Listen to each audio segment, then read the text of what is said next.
ცხოვრება ესეთი საინტერესო არის, რომ არ არის აუცილებელი ის რაღაცები, თავარი არის მონდომება, თავარი არის სულით და გულით ჩაუხო საქმეს და ამ ყველაფერს აუცილებლად მიაღწევ. მე ვარ გაბრიელი ზებისაშვილი, ცხოვრობ დუშეთის რაიონის სოფელ ლამოვანში, ფერმერი. ჩვენი ოჯახური მეურნეობა დაიწყო დაახლოებით 2019 წლიდან. ყოველდღიურად ვარ ჩართული ფერმერულ მეურნეობაში, გვაქვს მარცვლეული კულტურები, მეღორეობა, მესაქონლეობა, სათბური გვაქვს, სადაც სალათის ფურცელი მოყავს, აგრეთვე გვაქვს მარცვლეულის გადასამუშავებელი საწარმო და ამ ყველაფერს დიდი ენთუზიაზმით და დიდი სიყვარულით ვაკეთებ. ჩვენი ნიადაგი არის გაჯერებული სასუქით, რომელიც ხელს უწყობს სარეველების ამოსვლას.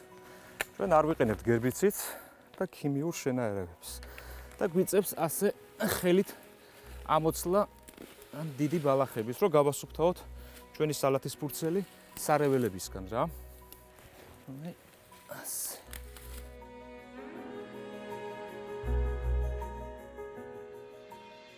ჩემთვის როგორც ახალგაზრდა ფერმერისთვის სოფლად ცხოვრება და ფერმერული მეურნეობა ეს არის ჩემთვის ადრენალინი, ეს არის დიდი სიამოვნება და ამ დიდი სიამოვნებით და ამ დიდი სიყვარულით უძღვები ამ ყველაფერს, რომ ადვილად გადავლახო ის სირთულეები, რაც ახასიათებს ამ სოფლის მეურნეობას. აქ არის ძალიან დიდი რისკები, აქ არის ძალიან დიდი გამოწვევები და ამ ყველაფერს გამკვლევება უნდა და ენერგია ჭირდება და რა თქმა უნდა განათლება ჭირდება ყველაფერს.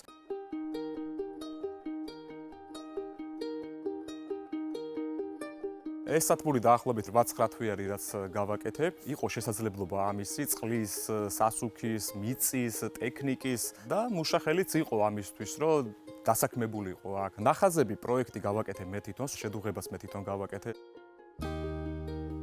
კონსტრუქციაც შევქმენით და ავაწყეთ, პრობლემები დიდად არ გქონია, რადგან ნახეთ სხვაგან როგორ იყო სათბურები აწყობილი და იმის მიხედვით გავაკეთეთ. მოდით, მიირთვით უგემრიელესი საკვები. აი ესე.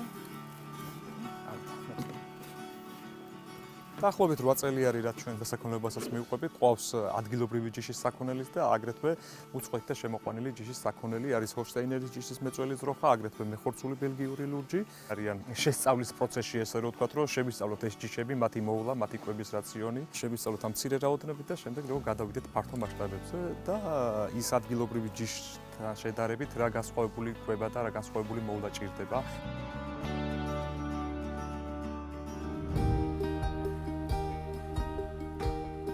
სახელმწიფოსგან მიღებული გვაქვს დაფინანსებები, რამოდენიმე დაფინანსება, IAPI აგროკრედიტი, აგრეთვე ტექნიკის შესაძენად გვაქვს მიღებული გრანტი.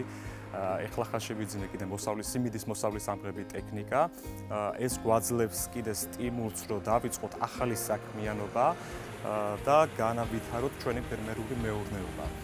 ის გამოწვევები, რაც არის ამ დარგში, ხო, სახელმწიფო აქტიურად არის ჩართული და გვეხმარება ტექნიკის შესაძენად. ამ ნაკვეთში მითესია სიმინდი, ეს ნაკვეთი არის დაახლოებით 35 გექტარი.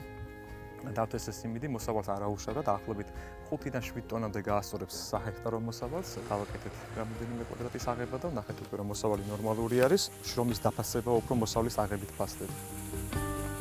ჩემი мотивация უფრო არის მარტო მე არა ვარ, ჩემს უკან ჩემი ოჯახი არის და ჩვენი ერთობლივი გუნდით ვაკეთებთ ამ ერთობლივი ძალით ვაკეთებთ ამ ყველაფერს და უბრალოდ ფიზიკურად ვერ ამოვარდები აქედან, ეს გასაკეთებელი საქმე უნდა გააკეთო აუცილებლად რა. თავარი არ დანებდი ადამიანი, აკეთეს ის საქმე რაც მოგწონს და გაიაზრო უბრალოდ რა უნდა გააკეთო.